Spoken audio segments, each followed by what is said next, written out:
guys, today we will discuss chapter number 7 of business study. The name of the chapter is directing. Directing का concept समझते हैं. Directing का मतलब होता है directing refers to instructing, guiding, communicating and inspiring people so that the organization objective can be achieved. उनको guide करना, उनको इंस्पायर करना, उनके साथ बातचीत करना जिनसे जो उनका ऑब्जेक्टिव है ऑर्गेनाइजेशन का वो अचीव हो सके. It is also called management in action. इसको मैनेजमेंट इन एक्शन भी कहते हैं. Under the staffing function right person is played at the right position in the organization, but actual work begins only when these person gets instruction from their supervisor. Actual work तब से start होता है जब जो instructions हैं वो दी जाती हैं डायरेक्टिंग में, तब से जो हमारा मेन काम है वो शुरू हो जाता है. Directing does not mean only instruction. Directing का मतलब सिर्फ ये नहीं है कि इंस्ट्रक्शंस देना, but it also include supervising the employees when they are performing the job. उनको देखना कि वो काम कैसे कर रहे हैं, ये भी मतलब एक पार्ट है डायरेक्टिंग का. मोटिवेट करना ये भी किसका पार्ट है, डायरेक्टिंग का. To perform more efficiently and leading them towards the achievement of organisation goal. तो अब इसकी डेफिनेशन क्या है? इसकी डेफिनेशन है directing is telling people what to do and seeing that they do it to the best their ability. और एक बार book में से भी देख लेते हैं. It refers to a process. ये एक प्रोसेस है of instructing, guiding, communicating and inspiring people in the organisation to achieve its objective, जो कि मैंने आपको शुरू में ही बता दिया था. अब इसके बाद इसके फीचर्स आ जाते हैं.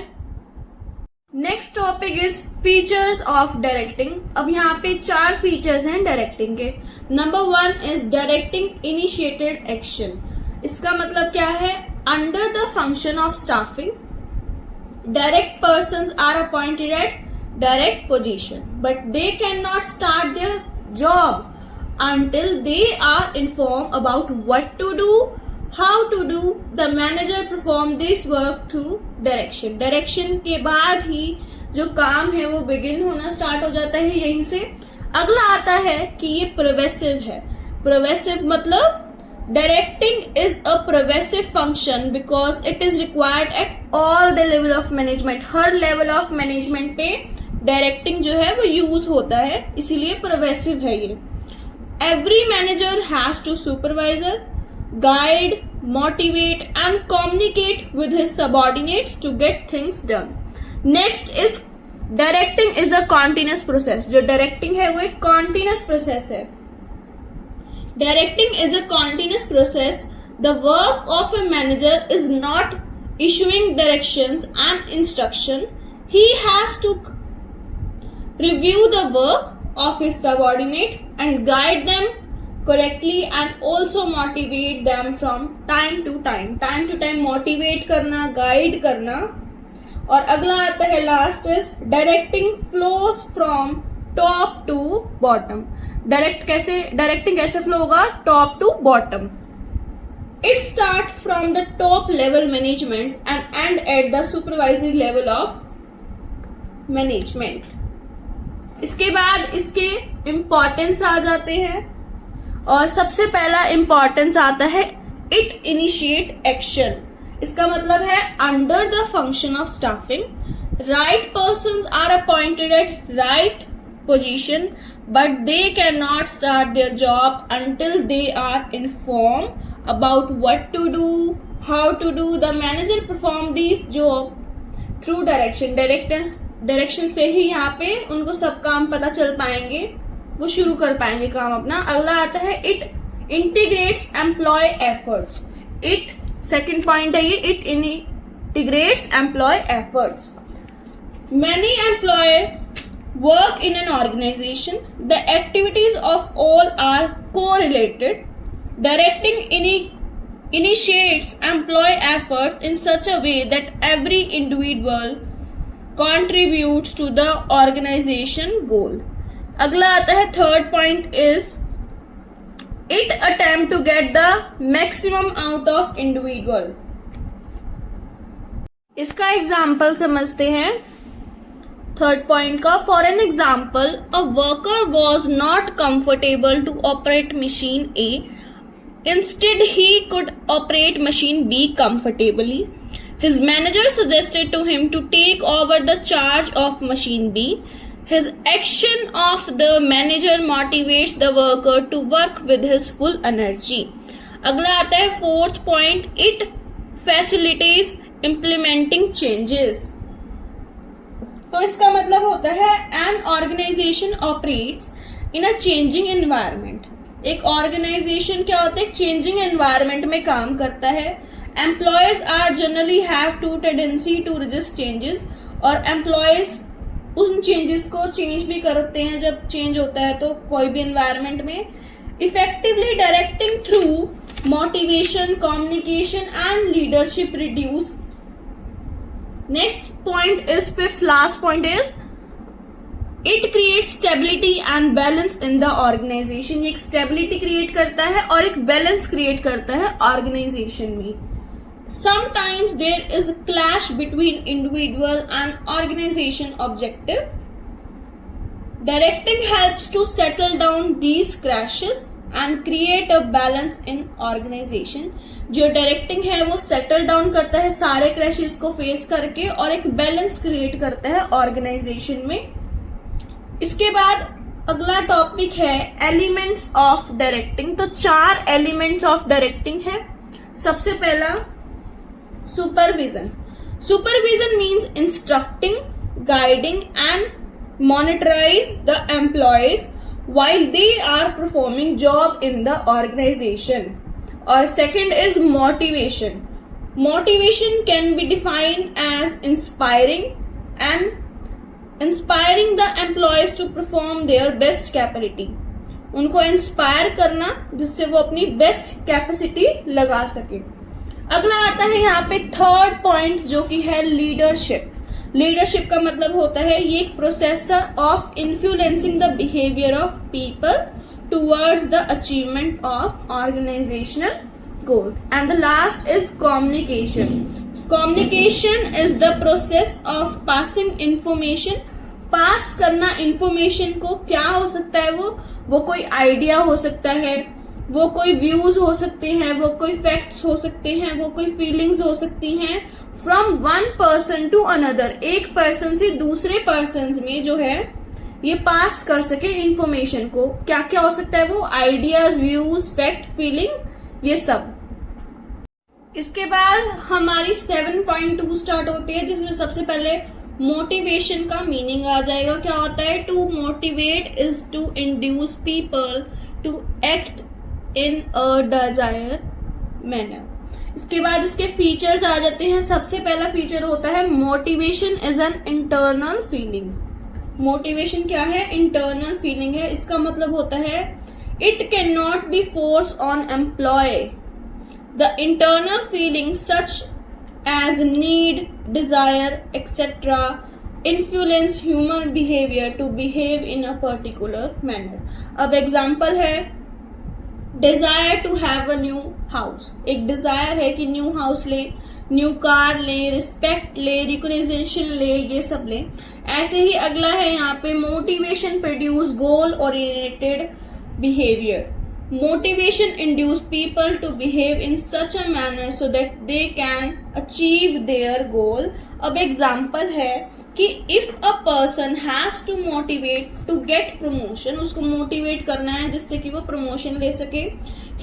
वो क्या काम करेगा उसके लिए, he will work efficiently to get promotion. वो टाइमली वर्क को करेगा जिससे कि उसको मोटिवेशन मिले, प्रमोशन मिले. और अगला आता है मोटिवेशन कैन बी आइदर और पॉजिटिव और नेगेटिव. मोटिवेशन पॉजिटिव भी होती है, नेगेटिव भी होती है. 2 टाइप की हो गई. Motivators are promotion, respect. If employer does not improve his performance with positive motivators then manager use negative motivators. जब एक एम्प्लॉय एक पॉजिटिव मोटिवेटर से नहीं काम कर पा रहा तो उसको एक नेगेटिव मोटिवेशन मिलेगी, सच एज स्टॉप इंक्रीमेंट हो गया, टर्मिनेशन हो गया. Sometimes fear of negative motivators also induce people to behave in a desire manner. अगला आ जाता है यहाँ पे, motivation is a complex process. All the peoples working in an organization have different needs. Human needs are mental feeling which cannot be measured accurately. Humans की जो needs हैं वो mental feelings हैं which cannot be measured, जो कि measure नहीं कर सकते actual उसको. Therefore motivation is a complex and difficult task, जिससे कि जो मोटिवेशन है वो एक कॉम्प्लेक्स और एक डिफिकल्ट टास्क है. अब अगला है मैस्लो नीड हेरिडेसी थ्योरी. तो इसकी डेफिनेशन है, it refers to that theory of motivation which is based on a hierarchy of 5 human needs. 5 human needs होती हैं ह्यूमन बीइंग की. तो सबसे पहले होती है बेसिक्स फिजियोलॉजिकली नीड्स. यहाँ पे हमें बेसिक रिक्वायरमेंट चाहिए होता है सर्वाइवल के लिए और मेंटेनेंस के लिए, ह्यूमन लाइफ के लिए. इसमें क्या क्या आ जाएगा, इसमें जैसे कि फूड हो गया, फूड चाहिए, क्लोथ्स हो गए, शेल्टर हो गया, बेसिक सैलरी और कुछ अदर मॉनेटरी इंसेंटिव्स हो गए, जिसमें बेसिक सर्वाइवल के लिए जो चीजें आ जाती हैं. अगला आता है सेफ्टी एंड सिक्योरिटी नीड. इसमें people start thinking about their future. वो फ्यूचर के लिए सोचते हैं, अपनी सेफ्टी के लिए, फ्यूचर के. तो यहाँ पे 2 आ जाता है, एक होता है फिजिकल सेफ्टी, एक होता है फाइनेंशियल सेफ्टी. फिजिकल सेफ्टी में आ जाएगा जैसे कोई भी एक्सीडेंट हो गया, डेथ, उसके लिए सिक्योरिटी सोचना. और फाइनेंशियल सिक्योरिटी में जैसे जॉब सिक्योरिटी हो गई या फिर पेंशन प्लान्स हो गए, ये सब. नेक्स्ट आता है थर्ड इज बिलोंगिंग और सोशल नीड्स. तो यहाँ पे हमें क्या क्या जरूरत होती है, यहाँ पे हमें लव, अफेक्शन, फ्रेंडशिप, ये सब होता है. फोर्थ आ जाता है एस्टीम नीड्स. एस्टीम नीड्स में सेल्फ रिस्पेक्ट आ जाएगी, स्टेटस आ जाएगा, ये सब. और last is self actualisation need. यहाँ पे आ जाएगा realising the aim of your life. Once the employ become what he wants to become, it means satisfaction of his self actualisation need. अगला टॉपिक है, 2 टाइप के इंसेंटिव्स होते हैं. एक होता है फाइनेंशियल इंसेंटिव और एक होता है नॉन फाइनेंशियल इंटेंसिव. तो सबसे पहला आता है फाइनेंशियल का मीनिंग समझते हैं. Incentives which can be calculated in terms of money, जो कि मनी में कैलकुलेट कर सकते हैं. इसमें फर्स्ट आता है पे एंड अलाउंसेस. यहाँ पे इट इंक्लूड्स बेसिक पे, house rent, medical allowance, regular incentives and salary, ये सब चीजें आ जाएगी. और अगला आता है प्रोडक्टिविटी. प्रोडक्टिविटी में आ जाएगा which wages are paid according to the performance of the employee. For an example, under differential piece wage system efficient workers are paid higher wages as compare to inefficient workers. Next is bonus, extra amount which is given by companies to their employee for their good services. कोई भी extra amount दी जाती है जब companies को उनका काम पसंद आता है. तो जैसे कि किसी फेस्टिवल पे दे देते हैं एक्स्ट्रा अमाउंट, जैसे दिवाली हो गया, न्यू ईयर हो गया. और अगला आता है profit sharing. Fourth is profit sharing. Generally, the companies fix a percentage of profit, and if the profit exceed that percentage, then the surplus profit is distributed among the employees. Distribute कर दिया जाता है employees के बीच में. जितनी percent profit सोच रखी थी, अगर उससे ज़्यादा इंक्रीज हो जाए तो. और अगला आता है को पार्टनरशिप या फिर stock option. Under this scheme employees are given an option to purchase shares of the company at a price less than the market price. Employ को ऑप्शन दी जाती है कि वो शेयर को परचेज कर सके कंपनी के लिए जो कि मार्केट प्राइस से कम हो। फिर आ जाता है यहाँ पे रिटायरमेंट बेनिफिट्स। रिटायरमेंट बेनिफिट्स आ जाएंगे। Some companies offer various retirement benefits such as provident fund, pensions, ये सारे रिटायरमेंट बेनिफिट्स आ जाएंगे। अगला आ जाता है नॉन फाइनेंशियल इंसेंटिव्स। तो यहाँ पे जो कि मनी में मेजर ना हो सके टर्म्स में, वो हो जाते हैं नॉन फाइनेंशियल, जैसे कि स्टेटस हो गया, इंक्रीज इन अथॉरिटी हो गया। तो यहाँ पे सबसे पहले आ जाता है status. Status means the position और rank of a person in the organisation. क्या होता है ये? पोजीशन होती है या फिर रैंक होता है पर्सन का ऑर्गेनाइजेशन में। Higher status helps to satisfy social and esteem needs of the employee by offering higher status and the facilities like car, separate cabin, costly furniture.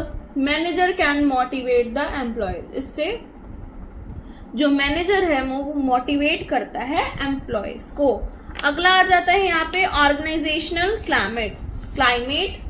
तो यहाँ पे क्या होगा? Working system within the organization. It includes individual freedom, open communication, reward or retention. Every person likes to work in a better organization work.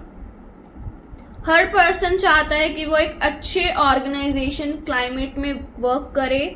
और अगला आ जाता है career advancement opportunity. Every employ wants growth in his life. Promotion is an important key to such growth. Manager should provide ample of opportunities for promotion to motivate the employees. फिर आता है job enrichment. Job enrichment में आ जाएगा employees get bore by performing routine job. जो employees है वो bore हो जाते हैं रूटीन के वर्क को करते हुए। They enjoy jobs which offers them opportunity to show their skills. जो एम्प्लॉयज है वो उस जॉब को ज्यादा अच्छे से परफॉर्म करते हैं जहां पे उनकी जो स्किल्स हैं वो शो हो सके।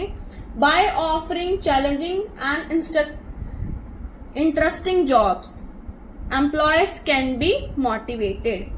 अगला आ जाता है यहाँ पे fifth is employ recognition program. यहाँ पे स्पेशल रिवार्ड दिया जाता है, रिस्पेक्ट की जाती है एम्प्लॉयज की। For an example, congrats the employ, giving certificates of achievement. और अगला आ जाता है यहाँ पे sixth is job security. Job security means giving permanent letter to the employ. Permanent letter देना एम्प्लॉय को। जॉब सिक्योरिटी इंश्योर करता है सेफ्टी को और सिक्योरिटी को एम्प्लॉय की। और सेवेंथ आ जाता है employ participation. It means involving employ in decision making. For an example, if target production is fixed by consulting employ then he will try his best to achieve the target. तो employ जो है वो उस target को achieve करने की पूरी try करता है। और जो लास्ट आता है एट्थ पॉइंट वो है एम्प्लॉय एम्पावरमेंट या फिर autonomy. It means giving more freedom and power to subordinates.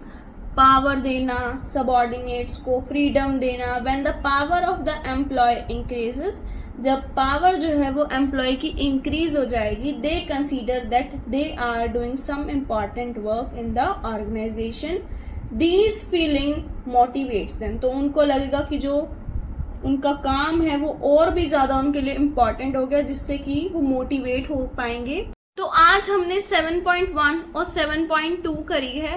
कल हम 7.3 और 7.4 करेंगे। Thanks for watching.